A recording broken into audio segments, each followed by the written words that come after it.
महान वेस्टर्न हान डायनेस्टी ने बहुत बहुत सालों तक राज किया था।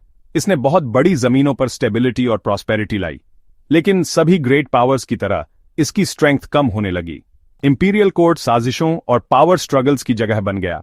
एक के बाद एक एम्परर्स अपने एंसेस्टर्स से कम केपेबल लगने लगे। पैलेस के अंदर के फैक्शंस इन्फ्लुएंस के लिए लड़ते थे, जिससे सेंट्रल अथॉरिटी कमजोर हो रही थी। गवर्नमेंट की इंट्रिकेट मशीनरी लड़खड़ाने लगी।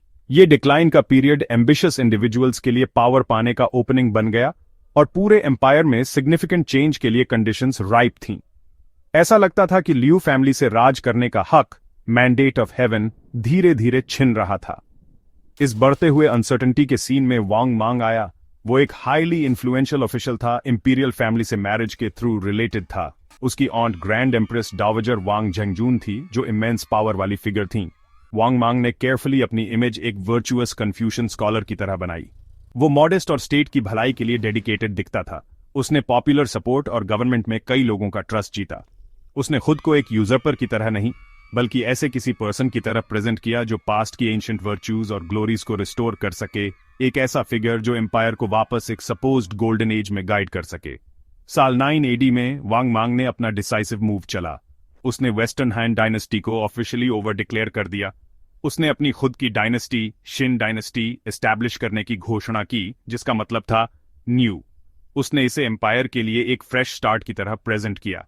वांग मांग मानता था कि वो लैंड को परेशान करने वाली डीप सीटेड प्रॉब्लम्स को सॉल्व कर सकता है। उसने कई स्वीपिंग और रेडिकल रिफॉर्म्स शुरू किए। इन रिफॉर्म्स का मकसद सोशल इनइक्वालिटीज और इकोनॉमिक इश्यूज को एड्रेस करना था। उसने इंस्पिरेशन के लिए एंशिएंट टेक्स्ट को देखा और ऐसी पॉलिसीज इंप्लीमेंट करने की कोशिश की जो थ्योरी में सभी के लिए एक ज्यादा जस्ट और स्टेबल सोसाइटी बनाती। वांग मांग के रिफॉर्म्स एम्बिशियस थे और लाइफ के नियरली हर एस्पेक्ट को टच करते थे। उसने लैंड को नेशनलाइज करने की कोशिश की, उसे वेल्थी लैंड ओनर्स से लेकर पेजेंट्स में रिडिस्ट्रीब्यूट किया। ये एक बोल्ड मूव था जिसका एम एरिस्टोक्रेसी की पावर को ब्रेक करना था। उसने फ्रीक्वेंटली करेंसी भी चेंज की, न्यू टाइप्स के कॉइन्स और कॉम्प्लेक्स मॉनेटरी सिस्टम्स इंट्रोड्यूस किए। उसने सॉल्ट और आयरन जैसे इंपॉर्टेंट गुड्स पर गवर्नमेंट मोनोपोलीज इंप्लीमेंट करने की ट्राई की। उसने स्टेट इंटरवेंशन के थ्रू प्राइसेस और मार्केट्स को कंट्रोल करने की कोशिश की। जबकि उसके इंटेंशंस शायद कन्फ्यूशन आइडियल्स ऑफ ऑर्डर में रूटेड थे, इन रिफॉर्म्स का प्रैक्टिकल एप्लीकेशन इनक्रेडिबली डिसरप्टिव और मैनेज करने में डिफिकल्ट साबित हुआ। वांग मैंग का एक सुधरे हुए एम्पायर का बड़ा सपना जल्द ही बिखरने लगा। उनकी रेडिकल लैंड पॉलिसीज को भारी विरोध का सामना करना पड़ा। अमीर और पावरफुल फैमिलीज, जिनकी बड़ी बड़ी एस्टेट्स छिनने का डर था, इन बदलावों का खुलकर विरोध करने लगीं। इतने बड़े एम्पायर में जमीन का इतना मैसिव रिडिस्ट्रीब्यूशन करना लगभग नामुमकिन काम था। ब्यूरोक्रेसी अक्सर करप्ट या इनएफिशिएंट थी। कई किसान, जिन्हें फायदा होना चाहिए था, कंफ्यूजन में फंस गए और उनकी हालत अक्सर और खराब हो गई। नए रूल्स की कम्प्लेक्सिटी और क्लियर एनफोर्समेंट की कमी की वजह से सोशल हार्मनी के बजाय चारों ओर डिसकंटेंट फैल गया। वांग मैंग की करेंसी को रिफॉर्म करने की कोशिशें इकोनॉमी के लिए बहुत डिजास्ट्रस साबित हुईं।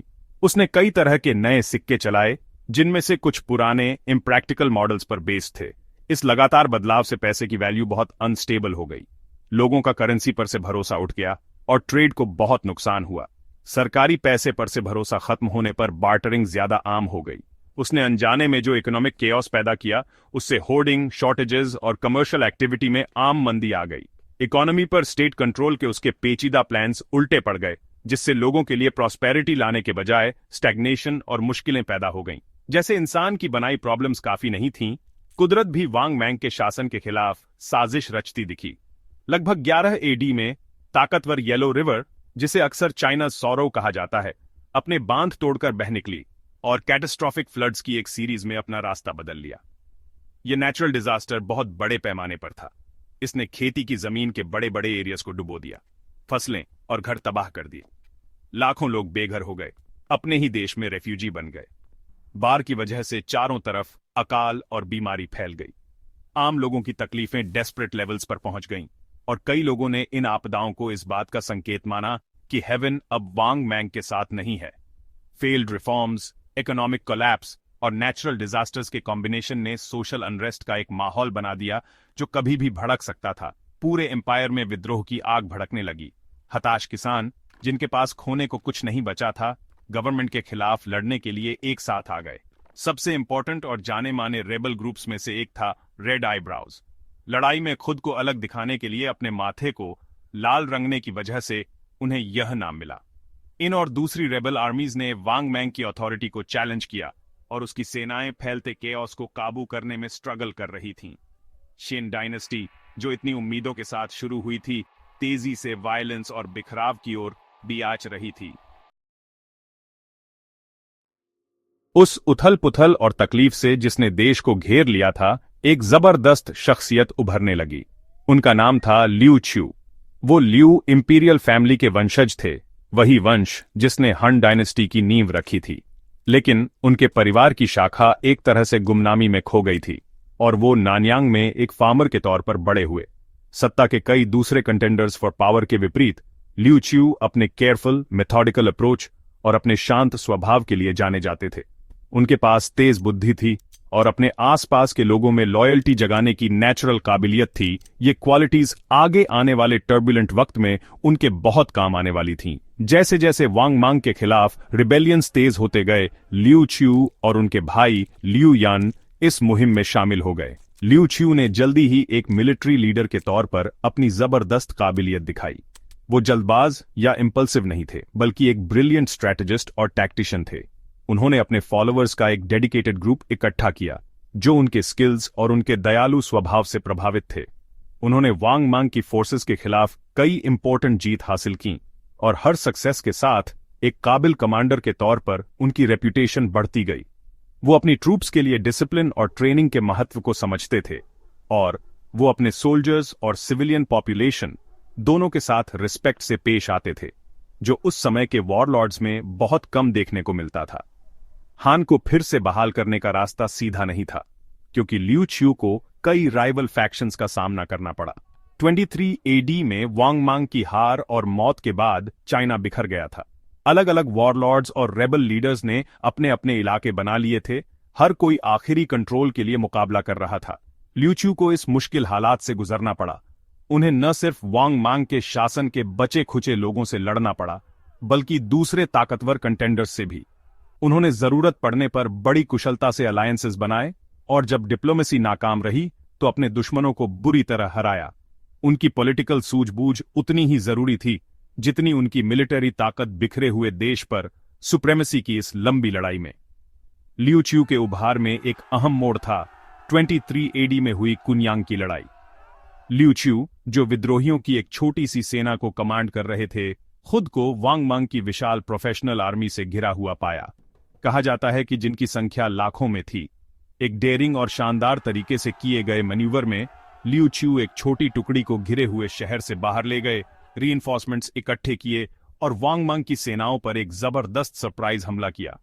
बहुत बड़ी इंपीरियल आर्मी पूरी तरह से हार गई। भारी मुश्किलों के बावजूद मिली इस जबरदस्त जीत ने वांग मांग के शासन का मोराल तोड़ दिया और लियू च्यू की प्रेस्टीज और ताकत को काफी बढ़ा दिया, जिससे वो सिंहासन के एक मुख्य दावेदार बन गए। साल 25 एडी तक लियू च्यू ने इतनी पावर और सपोर्ट जमा कर ली थी कि वो आखिरी कदम उठा सके। वो शाही सिंहासन पर बैठे और खुद को एम्परर घोषित कर दिया। उन्होंने ग्वांगवू टेम्पल नाम अपनाया, जिसका मतलब था शाइनिंग मार्शियलिटी। इस काम के साथ उन्होंने ऑफिशियली हान डायनेस्टी को फिर से स्थापित किया। इसे पहले के वेस्टर्न हैन से अलग दिखाने के लिए उनका शासन ईस्टर्न हैन डायनेस्टी की शुरुआत माना जाता है। इसका नाम ऐसा इसलिए पड़ा क्योंकि उन्होंने अपनी कैपिटल और पूरब में लुओयांग शहर में बनाई। यह सिर्फ नाम बदलना नहीं था, बल्कि एक असली रेस्टोरेशन था, जिसका मकसद हान शासन की स्टेबिलिटी और ग्लोरी वापस लाना था। सत्ता संभालने पर एम्परर ग्वांगवू का सबसे पहला फोकस चाइना को स्टेबलाइज करना था।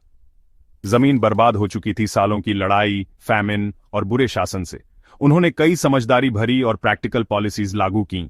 उन्होंने किसानों पर टैक्स काफी कम कर दिए, जिससे उनका बोझ हल्का हुआ और उन्हें रिकवर करने का मौका मिला। उन्होंने कई लोगों को आजाद करने का हुक्म दिया जिन्हें उन कैओटिक सालों में गुलाम बना लिया गया था। उनके लैंड रिफॉर्म्स वांग मांग के रिफॉर्म से ज्यादा प्रैक्टिकल थे और कम डिसरप्टिव थे, जिनका मकसद एग्रीकल्चरल प्रोडक्शन को फिर से जिंदा करना था। इन उपायों ने धीरे धीरे देश के जख्मों को भरने में मदद की और लोगों में नॉर्मलसी और उम्मीद की भावना वापस लाई। इकोनॉमिक रिकवरी के अलावा एम्परर ग्वांगवू ने बहुत मेहनत की एम्पायर में पीस और यूनिटी लाने के लिए।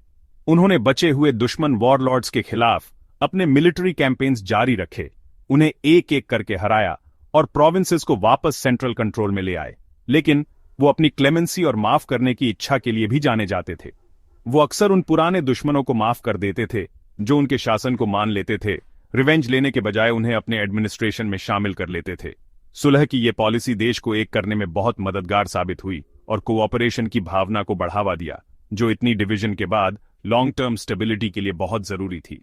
एम्परर ग्वांगवू के समझदार और न्यायप्रिय शासन में चाइना में एक जबरदस्त कल्चरल और एडमिनिस्ट्रेटिव रिवाइवल हुआ। वो कन्फ्यूशनिज्म के पक्के सपोर्टर थे, इसके स्कॉलर्स और एथिकल प्रिंसिपल्स को बढ़ावा देते थे, गवर्नमेंट और सोसाइटी की नींव के तौर पर। उन्होंने इंपीरियल यूनिवर्सिटी को फिर से स्थापित किया और पूरे एम्पायर में एजुकेशन को बढ़ावा दिया। ब्यूरोक्रेसी में सुधार किया गया और उसे ज्यादा एफिशिएंट बनाया गया। उनके शासनकाल को अक्सर एक गोल्डन एज के रूप में याद किया जाता है, पीस, प्रॉस्पेरिटी और कल्चरल विकास का दौर। एम्परर ग्वांगवू की लेगेसी एक रिस्टोरर और स्टेबलाइजर की है, जिन्होंने ईस्टर्न हैन डायनेस्टी के लिए एक मजबूत और टिकाऊ नींव रखी, जो लगभग और 2 सदियों तक चली।